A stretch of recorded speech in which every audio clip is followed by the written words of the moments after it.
ஆக்கப்பூர்வமான நிகழ்வுகளை அலசி ஆராய் ஒரு களம். RDX திங்கள் முதல் சனிக்கிழமை வரை இரவு 7 மணிக்கு. தமிழ்நாட்டில் 500 கோடி ரூபாய் செலவழித்தாலே சாதிவாரி கணக்கெடுப்பு நடத்தி முடித்திடலாம் என்ற அன்புமணி சாதிவாரி கணக்கெடுப்பு நடத்த முதலமைச்சர் பயப்படுவதாக விமர்சித்துள்ளார். வன்னியர்களுக்கான 15% இடஒதுக்கீட்டை குறைத்து தொண்டர்கள் 10.5% கேட்டதால் டென்ஷனான அன்புமணி தொண்டரிடம் கடிந்து கொண்ட சம்பவமும் நடந்தது. 505ல் 66 வாக்குறுதிகள் மட்டும்தான் திமுக நிறைவேற்றியிருக்கின்றார்கள். அதில் பார்த்தீங்கன்னா விழுக்காடு விதத்தில் பார்த்தீர்கள் என்றால் வெறும் 13 விழுக்காடு, 13%. ஒரு எக்ஸாமில் பாஸ் பண்ணால் எத்தனை பர்சன்ட் எடுக்கணும்? மார்க்கு 35% எடுக்கணும். ஆனால் தமிழ்நாட்டில் இவங்க எத்தனை பர்சன்ட் எடுத்திருக்கிறாங்க? வெறும் 13% ஃபெயில். ஏய் பத்திரை கீழே போடுறா, 15 சொல்லிட்டு பத்திரை காமிச்சிரு, கீழே வை, பத்திரை காமிச்சுன்னு ஒன்றும் மாற மாட்டீங்களாடா நீங்களா?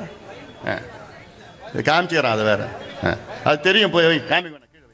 ஏன் நான் வெறும் 500 கோடி சொல்கிறேன்னா, தமிழ்நாடு பட்ஜெட்டு 4.5 லட்சம் கோடி.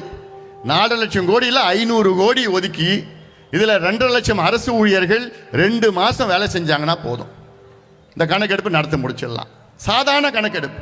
இந்த கணக்கெடுப்பு நடத்தினா அடுத்த 50 ஆண்டு காலம் இந்த கணக்கை வைத்து இந்த சமுதாயங்கள் எல்லாத்தையும் மேம்படுத்தலாம்.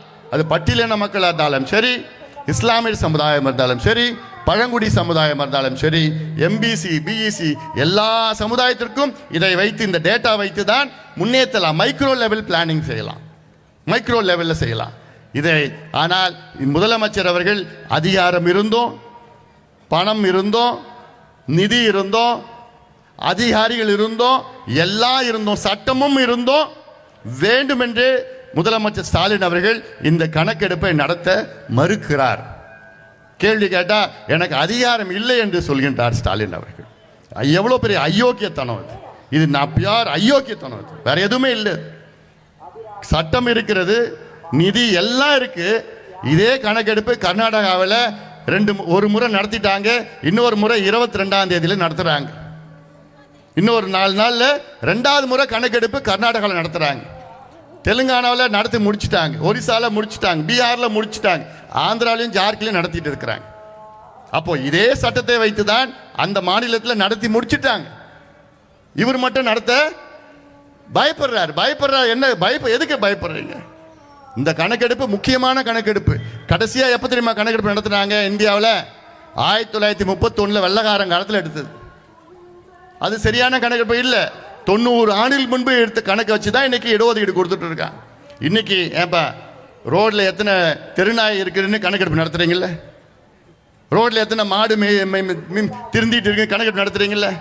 ஏன் எத்தனை பறவைகள் சைனாலேருந்து வருது, எத்தனை ரஷ்யாவிலேருந்து வந்து வலசை பறவைகள் எங்கெங்கே வருதுன்னு அந்த கணக்கெடுப்பு நடத்துறீங்கல்ல? ஏன் இவங்க படிக்கிறதுக்கும் வேலைக்கு போகிறதுக்கும் ஒரு கணக்கெடுப்பு நடத்தினா அவங்க எங்கே குறைஞ்சி போச்சு உங்களுக்கு? ஏன் அடுத்து நடக்க மாட்டீங்க? என்ன பிரச்சனை உங்களுக்கு? என்ன பயம் உங்களுக்கு? ஏன் என்ன? அதனால ஏன் வீடு வீடா காசு கொடுக்கணும், தேர்தல் நேரத்தில் வீடு வீடா காசு கொடுக்கணும், அந்த கணக்கெடுப்பு நடத்துறீங்கல்ல? இந்த வீட்டில் இத்தனை பேர் இருக்கிறான், இவங்களை பேர் இத்தனை ஓட்டு இவங்களுக்கு போடுவாங்க, இத்தனை சாதி எல்லாமே கணக்கு வச்சிருக்கீங்கல்ல? அதிகாரப்பூர்வம் எடுத்தால் உங்களுக்கு என்ன பிரச்சனை ஆகுது?